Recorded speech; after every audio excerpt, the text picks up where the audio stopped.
Everyone had a wonderful evening. Lots of talking about kids, relationships, and work. But that always seems to be the way when Hurricane Rick and Wishful Woody got together. Along about 10 o'clock, Wishful Woody began to tire of Hurricane Rick's idle rambling. Still he managed to say, Really, this seems to be a good thing for you. I do need to go to bed, but do you know exactly where you're going tomorrow? Well, now that you mention it, I'm not sure the address you gave me was correct.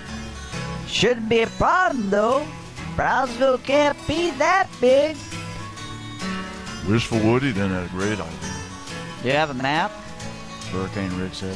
Why, no. Even though I do have GPS now, it might be good, just in case. So they got a map. Anything else you need before I go to bed?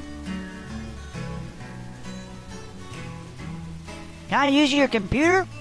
I would like to check my email and do one thing before I go to sleep. I need to have an answer for tomorrow. It shouldn't take more than 2 hours. Wishful Woody said. Of course. But sure turn the lights on and don't let cute Kitty in if you don't mind. Thanks, brah. I really appreciate it. I was getting a little stressed about it. You look tired. I'll take care of it. Don't worry. They both said goodnight and Wishful Woody headed to bed.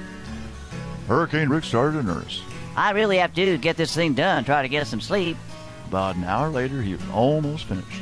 This won't take but 5 minutes, and I'll be done. Hurricane Rick sighed with relief as he got ready to click on that old button right there looking at the screen. Suddenly, after Hurricane Rick clicked on the button, it happened. Huh? What's this all about? Can't connect to the internet? You gotta be kidding. I was just using it 6 seconds ago. But sure enough, it was gone for good. As it turned out, at the very second Hurricane Rick clicked on the click button, a tree limb fell on the cable lines outside. The internet was out of the question for the rest of the night. As he opened the first door to the outside, cute Kitty tried to sneak inside, Oh, no, you don't. Sorry, but I've been told not to let you in.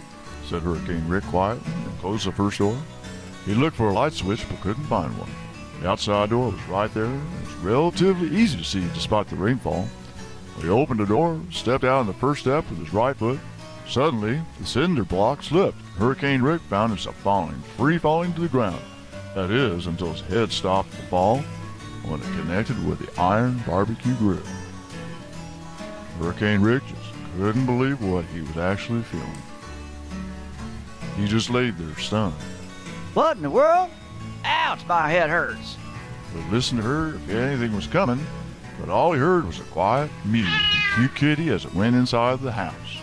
Ah, great. As he shook his head. Well, Rick felt a cut on his forehead and slowly stood up. Oh, well, better go back inside. Then he carefully slipped up the stairs and went inside. He sat down in the chair and held his hand with his head. Sleepy Wishful Woody was just standing there. Oh, you're awake. Did I wake you up when I went outside? No, said groggy Wishful Woody. Cute Kitty came in the bedroom and just woke me up. Now a bit more awake, Wishful Woody asked, What happened to your head? Hurricane Rick told him about the internet going down, getting mad, going outside, and hitting his head. I just slipped on the step, but it was almost like a big wind came out of nowhere and off the steps. Wishful Woody just closed his eyes. And that's how he got the name, Hurricane Rick. Well, amongst other things. Wishful Woody then got some gauze, peroxide, and cleaned Wishful Woody's forehead and headed back to bed. Good night, said Wishful Woody. Good night. And thanks again, said Hurricane Rick. But, as luck would have it, it just wasn't meant to be for the rest of the night.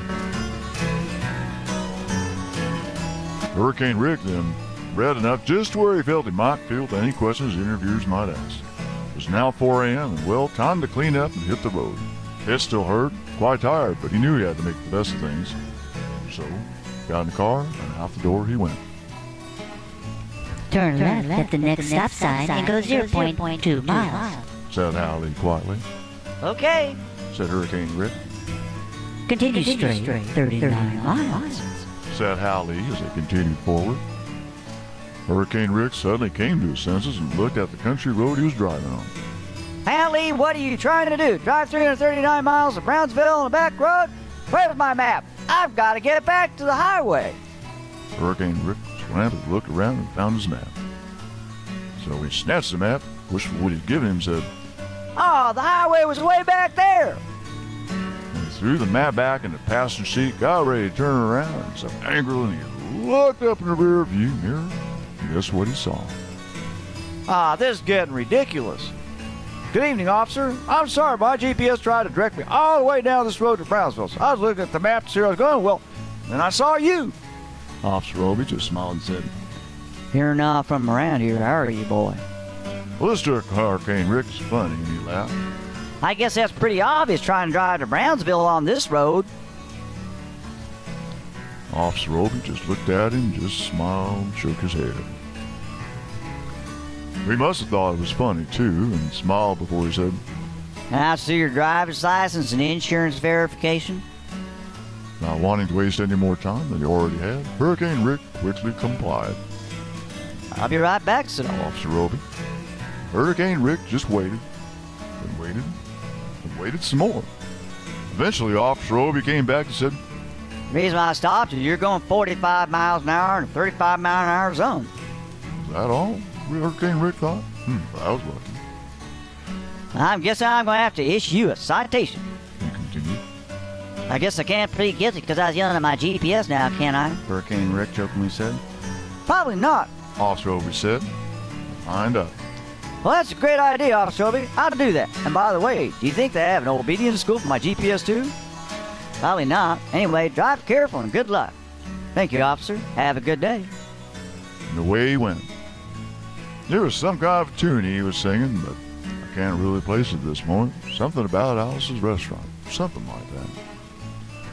So Hurricane Rick turned around and found he had driven 1 mile from the interstate. Should have turned left, all the way back he planned. Suddenly, Hal-EE said, Recalculating. Turn right the access road, go 551 miles. You know, Hal-EE, you're really starting to worry me. but no sooner had they jumped on I-10 when Hal-EE began a rerouting chant. Recalculating. Exit right, 494, 1.2 miles. Hurricane Rick punched on the menu button just to see the address Hal-EE was using as a guide for driving directions. Well, the address hadn't changed. I don't know what's up. I'm not going to do anything until I get to US 77. Then it's a straight shot, and I won't have to worry. As soon as they passed on exit ramp 494, Hal-EE was back. Recalculating. Go straight 0.9 miles, turn on 595. As they approached 495, Hal-EE quickly spouted. Exit right on 495, then turn left. Of course, they never did. And again, just like before, Hal-EE just couldn't adjust to the fast lane. But much faster this time. Recalculating. Hurricane Rick looked at Hal-EE and thought to himself, Is that just my imagination? Or did Hal-EE's volume just go up? Just a little bit. My, it looks red. Wonder what that's all about. said Hurricane Rick. As soon as he saw exit 406 on, Hal-EE was already telling him to exit. Exit right at 496, 0.2 miles. And again, Exit right 496 and turn left. 0.3 miles. Definitely louder this time. time said Hurricane Rick. I'm going to unplug it when I get to US 77. That's all there is to it. Out of nowhere, Hal-EE loudly said. Please stay on the high line path. Hurricane Rick just laughed, reached over, and unplugged Hal-EE. Well, maybe if it just rests a little, everything will be just all right. And so it was.